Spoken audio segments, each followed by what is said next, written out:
So here it is.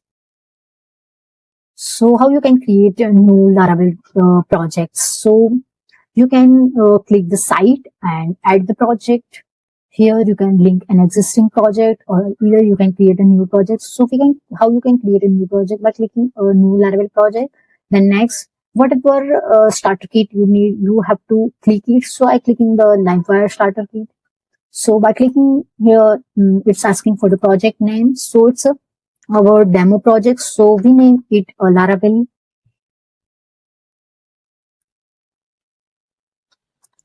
demo project.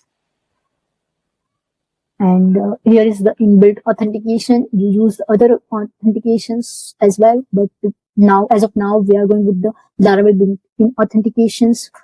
Here is asking for the vault, so I click yes. So here's the testing framework. You can select as per your requirement. You can change the locations. So here we can go with the herd by default. So we can check as well. And your so your project will be created in this folder, and you have to click the next.